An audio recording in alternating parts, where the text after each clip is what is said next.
Apichatpong Veeraset-Hakulin elokuva Zeta Boonmin edelliset elämät on vahvasti taiteellisesti motivoitu elokuva, jonka kuvasto, tarina sekä teemat jättävät ilmaan tietynlaista määrättömyyttä ja tulkinnanvaraa katsojalle. Elokuva on hidastempoinen ja sen otokset ovat usein pitkiä, staattisia ja maalailevan tuntuisia. Vahvin temaattinen ydin elokuvassa on kuitenkin mielestäni mainittu jo sen nimessä. Zeta Boonme on vakavasti sairastunut ja miettii elokuvan aikana edellisiä elämiään.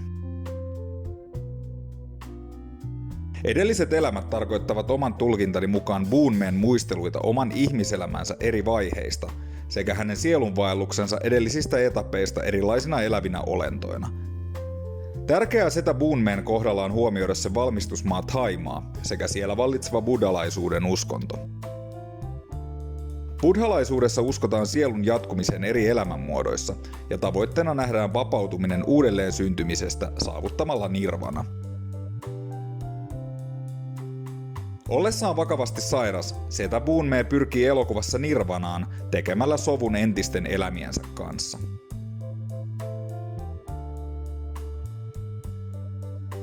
Elokuva alkaa kuvalla härästä, joka on köytettynä kiinni puuhun.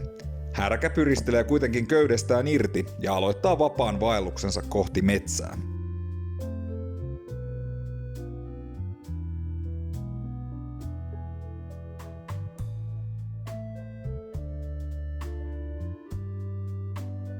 Härän symbolinen arvo alkukuvana on merkittävä niin elokuvallisena kuin buddhalaisena viittauksena.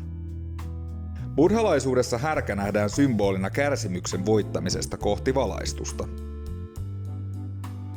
Päästessään irti köydestään ja löytäessään paikkansa metsästä, elokuva jatkuu nimiplanssilla ikään kuin kertoen minikoossa Boonmen tarinan.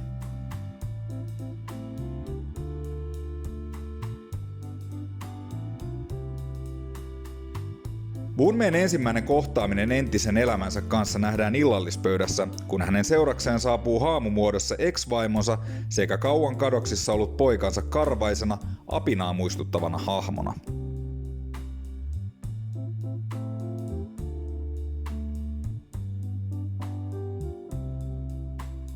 Kanssakäymisestä on pääteltävissä, että suhteet eivät välttämättä ole olleet parhaat mahdolliset perheen ollessa yhdessä, mutta keskustelussa on rauhallinen ja sopuun pyrkivä sävy.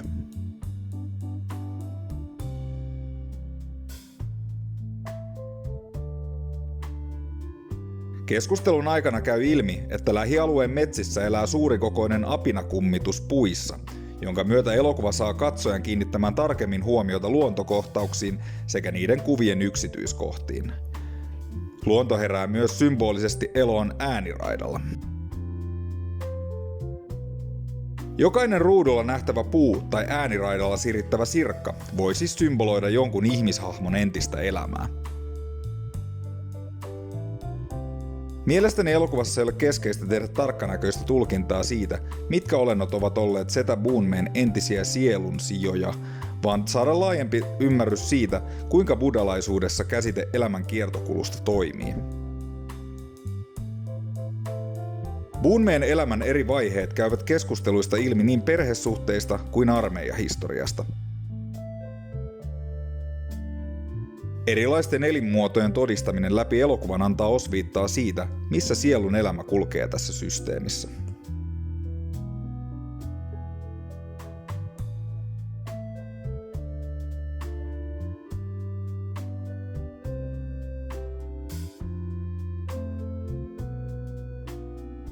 Zeta Boonmen entiset elämät jättää paljon tulkinnanvaraa yksityiskohtiensa puolesta, mutta se on mielestäni temaattisesti hyvin tiivis ja eheä elokuva. Hieman episodimaisesti poukkoileva kerronta ja hidas rytmi voivat samaan aikaan vieraannuttaa katsojaa, mutta antaa myös tilaa elokuvan herättämille ajatuksille.